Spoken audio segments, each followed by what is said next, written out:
Assalamualaikum warahmatullahi wabarakatuh. Perkenalkan, nama saya Wiwi Suryanti SPD, Unit Kerja SMA 2 Sukatani Kabupaten Bekasi.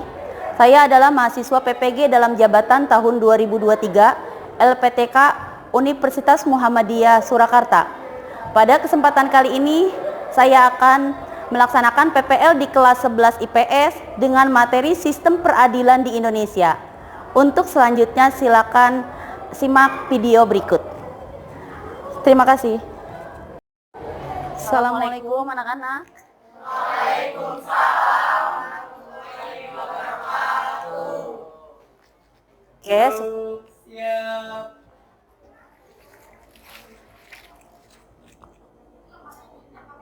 Berdoa menurut saya masing-masing, mulai.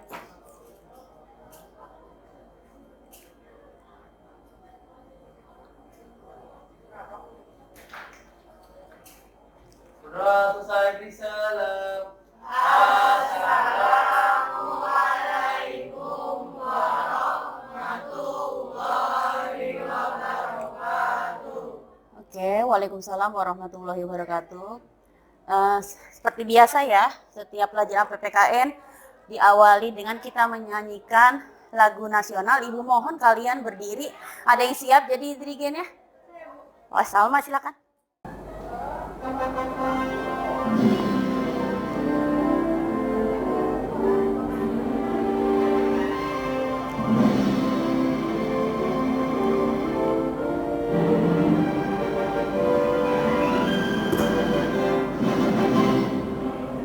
Pancasila, akulah pendukungmu, patriot proklamasi, sedia berkorban untukmu.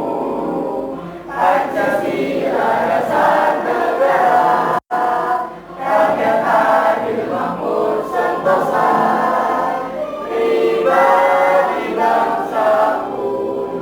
Ayo maju, maju, ayo maju, maju, ayo maju, maju. Oke ya, sebelum Ibu absen, ini kelihatannya masih ada sampah. Tolong Neng, itu di kolong kamu ada sampah. Dibuang. Oh ya, ini Nabil, Najwa, tolong dibuang dulu ya sampahnya ya. Ya, kebersihan, ingat ya, kebersihan itu setengah daripada iman. An-najwatu minal iman. Oke, dibuang Neng sampahnya ya, dibiasain jaga kebersihannya. Ya. Oke. Coba tolong Neng berdiri. Udah rapi? Baju. Oke, sip.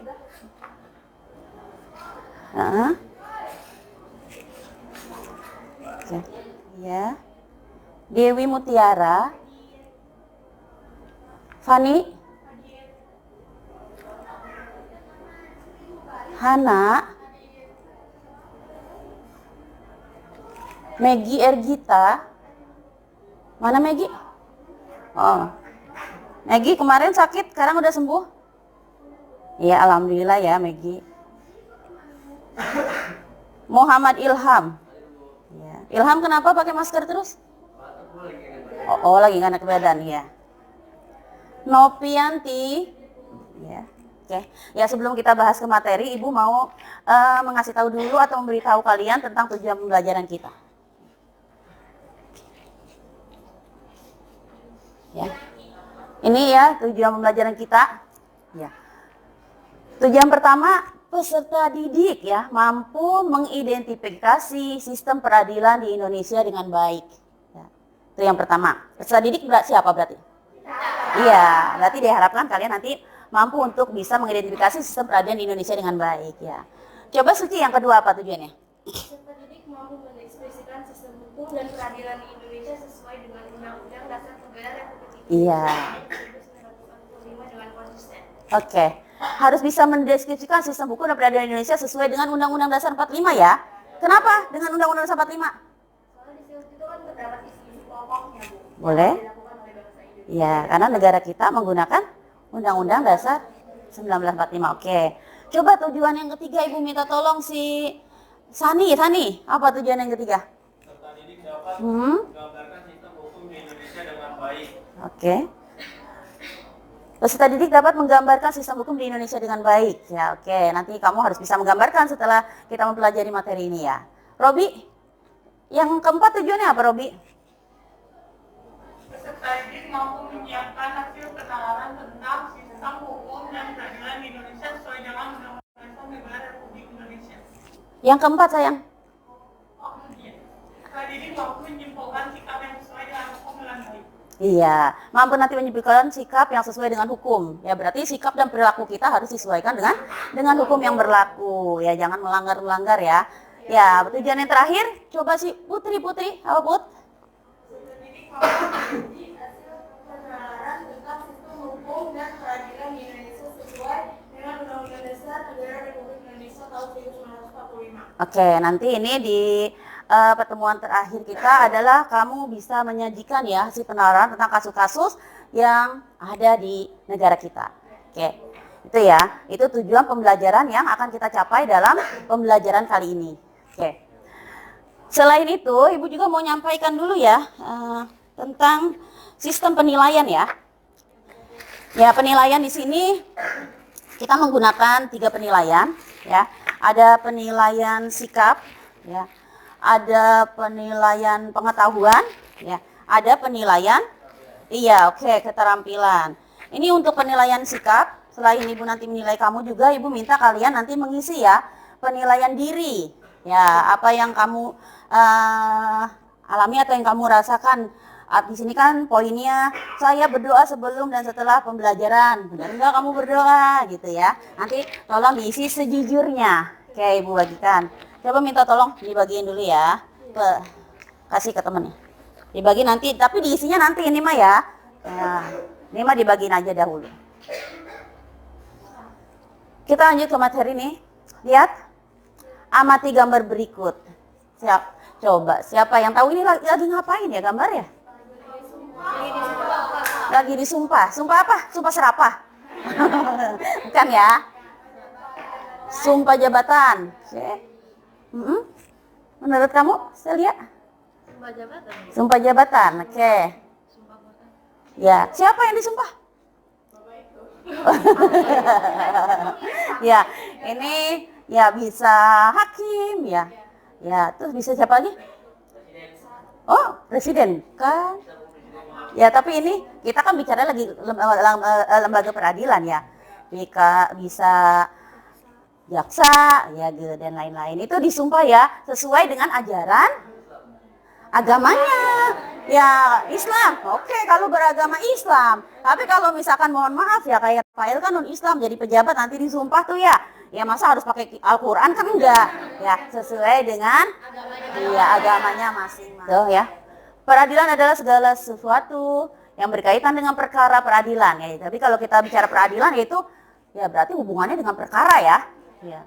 Yang meliputi lembaga-lembaga peradilan dan proses-proses peradilan. Di mana tugas pokoknya lembaga peradilan itu menerima ya, memeriksa, apalagi mengadili. Oke, dan menyelesaikan perkara-perkara yang diadukan atau diajukan. Oke, itu tentang peradilan.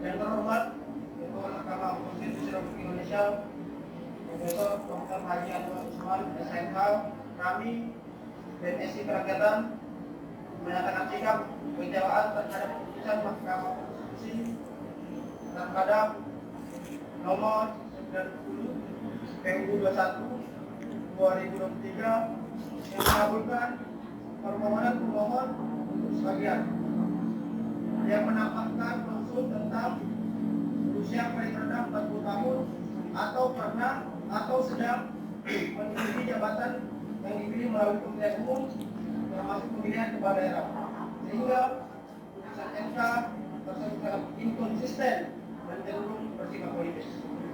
Oleh karena itu, rasanya kami ingin memberikan rekomendasi kebijakan kepada Mahkamah Konstitusi.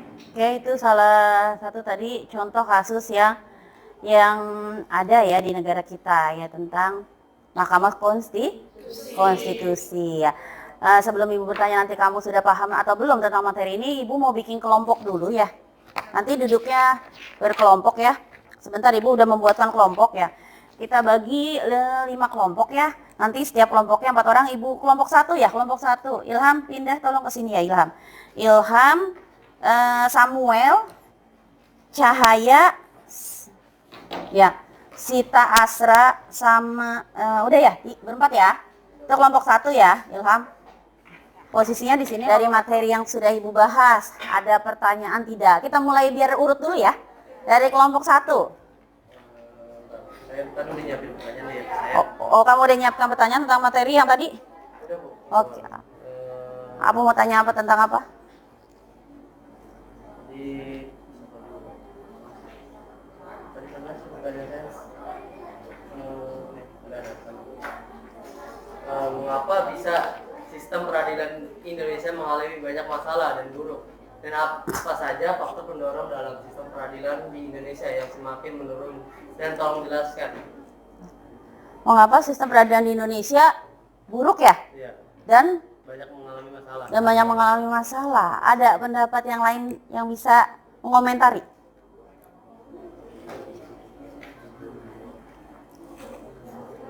Kelompok mana yang bisa mengomentari? Oh, Putri. Apa Put? Pendapat kamu Put? Karena ketidaksanggupan lembaga peradilan dalam menetapkan dan menentukan menentukan hukum yang tepat dan tidak banyak menimbulkan pro dan kontra, dan juga keefisiensi dari sumber daya manusia juga menjadi hal yang penting sebagai tolak ukur sistem peradilan. Ada beberapa faktor pendorong yang dapat menyebabkan penurunan kualitas sistem peradilan, termasuk adanya korupsi, ketidaksamaan hukum, dan juga ada ketidaksamaan politik. Oke. Boleh? Ada yang punya? Kelompok 1 ini LKPD-nya. Ya. Nih. Silakan. Nih. Ini kelompok 5. Ini LKPD-nya, sebentar Ibu jelaskan dulu. Ya. Dilihat dulu itu tugas kamu di LKPD. Ya. Apa LKPD tadi? Lembar kerja peserta? Iya, ini tugas kamu ya. Di sini coba dilihat dulu sebelum kamu mengerjakan, sebelum kamu mengamati ya. Coba ya, LKPD-nya dilihat, dibuka. Mana LKPD-nya? Ya. Itu di sini ada yang mau ditanyakan nggak tentang LKPD-nya? Apa yang nggak paham tentang LKPD yang udah Ibu berikan? Ya. Di lembar kedua coba dibuka, di lembar kedua. Ya, itu di lembar kedua itu ada perintahnya ya. Ada perintahnya, kamu disuruh menganalisis permasalahan ya. Ya. Tentang yang pertama, poin penting permasalahan dalam video yang udah Ibu sebentar Ibu share dulu ya di grupnya ya. Ntar videonya buat kelompok masing-masing ya? Iya. Kamu diputar videonya, diamati dulu, diidentifikasi. Ya.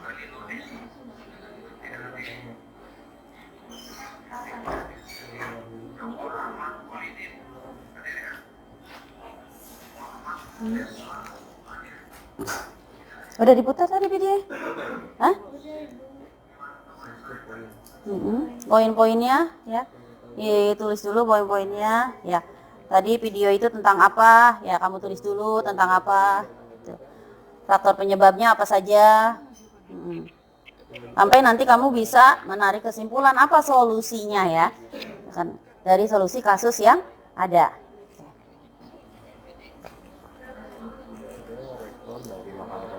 Gimana kelompok Ilham? Ada kesulitan? Udah, Bu. Lancar. Oke, lancar. Oke, good. Suara masyarakat dan aktivis.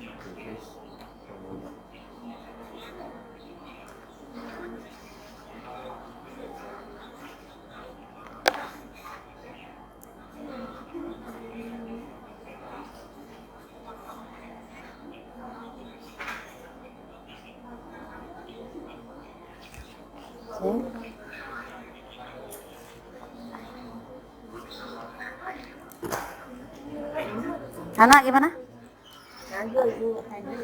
Si Putri maaf. Put gimana? Videonya dibuka, Put. Iya, Bu. Iya. Ini berarti Hmm? paling penting sama faktor. Iya. Jadi tadi kan ini kan video. Iyalah, ini kan dalam satu video ini. Jadi di sini kan kamu udah diamati belum tadi videonya? Udah lihat. Udah. Terus poin penting permasalahan yang ada dalam video ini kamu tuliskan di sini di poin nomor 1 nih. Ya. Terus kasus ini penyebabnya apa? Tulisin di sini faktornya apa saja. Lalu kasus ini termasuk kasus apa? Kasus peradilan agama, peradilan militer, apa-apa. Ini ditulis di sini. Lalu untuk mengatasi permasalahan dalam video ini solusinya menurut pendapat kelompok kalian apa aja gitu. Nanti baru tarik kesimpulan. Oke, iya. Dan sekarang identifikasi dulu dah, benar-benar dilihat dulu, dicermati videonya ya. Ya, oke. Good. Iya, sama-sama.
Assalamualaikum warahmatullahi wabarakatuh.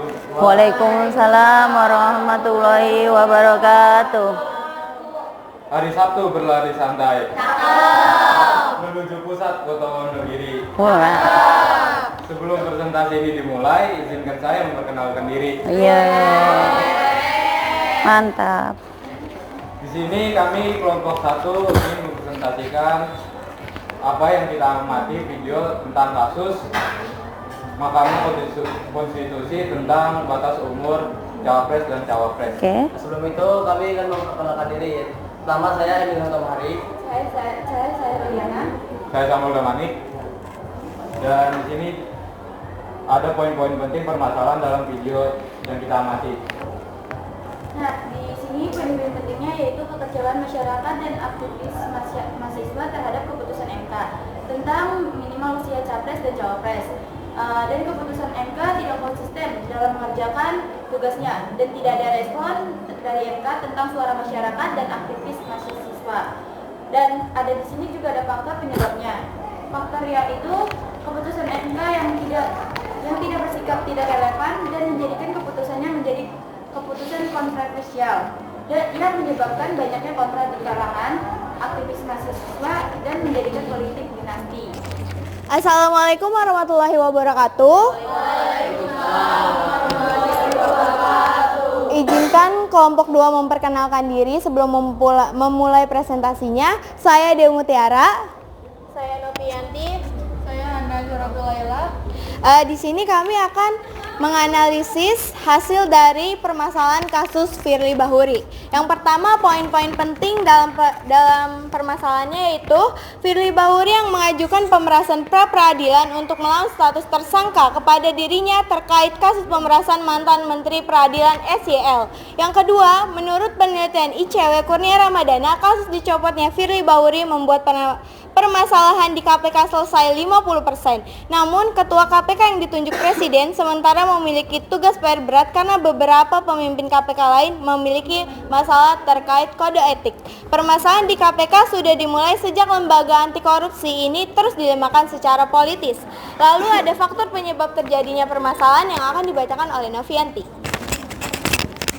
Firly Bahuri mengajukan gugatan peradilan melawan Petro Jaya. Diduga Petro Jaya menyatakan bahwa ia menyuap materi pertanian. Sementara mencegah Firly Bahuri yang ingin keluar negeri, Kapol Petro Jaya menyerahkan seluruhnya kepada Ditjen Imigrasi dan Kapolda Metro Jaya bersedia untuk melakukan peradilan yang dilakukan oleh Firly Bahuri. Dan KPK mencabut jabatan Ketua Firly Bahuri karena mencabut jabatan Firly Bahuri masalah di KPK 50% berkurang karena mayoritas masalah tersebut ada pada masa jabatan Firly Bahuri. Selanjutnya ada analisis contoh kasus, kemudian kasus ini terkait peradilan dalam bidang apa yang dibacakan oleh Hana. Ketua KPK Firly Bahuri akhirnya menjadi tersangka dalam perkara dugaan tindak pidana korupsi berupa pemerasan dengan melanggar pasal 12E dan atau pasal 12B dan atau pasal 2 UU Tipikor Junto pada 65 KUHP dengan ancaman maksimal hukuman penjara seumur hidup, dan kasus ini berkaitan dengan peradilan dalam bidang tindak pidana. Lalu yang keempat itu ada alternatif solusi untuk mengatasi permasalahan dalam kasus ini, yaitu dengan meningkatkan transparansi dan akuntabilitas dalam pemerintah serta memberikan sanksi yang tegas bagi pelaku suap. Hal ini dapat dilakukan dengan memperketat sistem pengawasan dan pemeriksaan terhadap pejabat pemerintah serta memberikan pelatihan dan edukasi tentang etik dan integritas kepada mereka. Selain itu, masyarakat juga dapat berperan aktif dengan melaporkan kasus suap yang terjadi di Indonesia. Kemudian kesimpulan dari kasus ini akan dibacakan oleh Novi. Kesimpulan Firly Bahuri yang mengajukan pemerasan peradilan untuk melawan status tersangka kepada dirinya yang terkait kasus pemerasan mantan Menteri Pertanian. Dari kasus dicopotnya Firly Bahuri membuat permasalahan di KPK berkurang 50%. Kasus tersebut berkaitan dalam perkara dugaan tindakan pidana korupsi berupa pemerasan. Tetapi hingga saat ini Firly Bahuri belum ditahan dan masyarakat pun kecewa mendengar hal itu. Selesai presentasi kami, apakah ada yang ingin bertanya? Silakan, boleh. Kenapa Firly Bahuri hanya diberhentikan sementara? Kenapa tidak selamanya?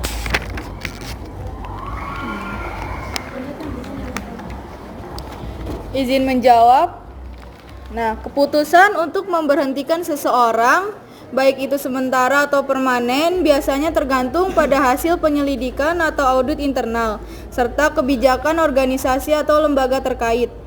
Penetapan sanksi termasuk apakah seorang diberhentikan sementara atau permanen dapat dipengaruhi oleh serangkaian faktor seperti keberlanjutan penyelidikan, tingkat pelanggaran etika atau hukum yang diduga, dan kebijakan internal organisasi atau lembaga.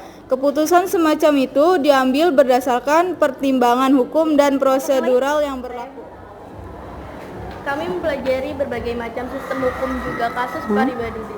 Setelah mempelajari materi ini, kami jadi mengenai berbagai sistem hukum di Indonesia. Sistem hukum dan peradilan di Indonesia didasarkan pada UUD 1945, terdiri dari peradilan umum, agama, dan administrasi negara. Sikap yang bisa kami ambil yaitu kami harus bisa bersikap adil dan tidak melanggar aturan negara. Oke ya. Tuh, intinya dalam pembelajaran kali ini kamu sudah mengetahui ya tentang peradilan di Indonesia, dan kamu pun sudah disajikan tadi berbagai kasus yang ada. Ya, mudah-mudahan dengan materi kali ini bisa kalian pahami. Yuk kita merefleksi bersama-sama pembelajaran kita hari ini. Siapa yang mau mulai di awal? Dari kelompok pertama aja, Bu, biar bisa. Oke, boleh. Siapa yang mau merefleksikan kelompoknya Ilham? Kecewa terhadap keputusan yang juga dan perasaan bahwa keputusan tersebut bersifat politis. Selain itu ada keprihatinan terhadap potensi oligarki di dalam institusi mahkamah. Rekomendasi kebijakan diberikan untuk meningkatkan independensi dan transparansi peradilan. tagar cukup sudah menjadi simbol protes terhadap praktik pemerintah yang dianggap merugikan semangat reformasi. Alternatif solusi mencakup langkah-langkah untuk memperkuat integritas peradilan dan mendorong partisipasi publik dan proses hukum. Oke, terima kasih Ilham. Ini juga Ibu sudah menyediakan jurnal refleksi, tolong diisikan ya. Tolong Ilham dibagikan. Ya. Ini ada 3 lembar, kamu tolong diisikan. Yang pertama yaitu lembar survei kepada guru ya. Yang kedua jurnal refleksi ya untuk penilaiannya terhadap guru dan angket keaktifan siswa ya. Silakan nanti dicontreng ya, dipilih.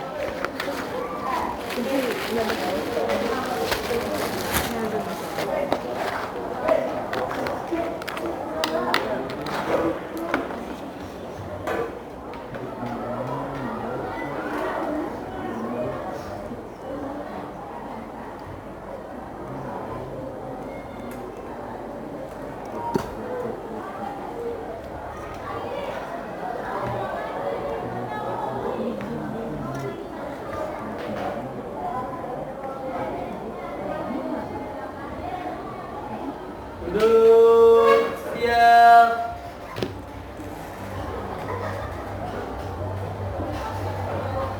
Sebelum mengakhiri pelajaran hari ini, alangkah baiknya kita berdoa terlebih dahulu agar diberikan kemudahan dalam pengambilan materi. Berdoa secara masing-masing. Dimulai.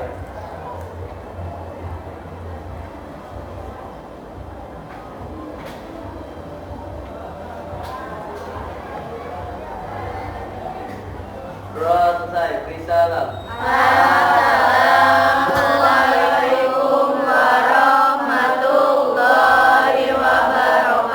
Oke, waalaikumsalam warahmatullahi wabarakatuh. Ketemu lagi nanti kita di minggu yang akan datang. Kita akan membahas tentang sikap ya, sikap positif terhadap hukum. Oke, silakan pulang.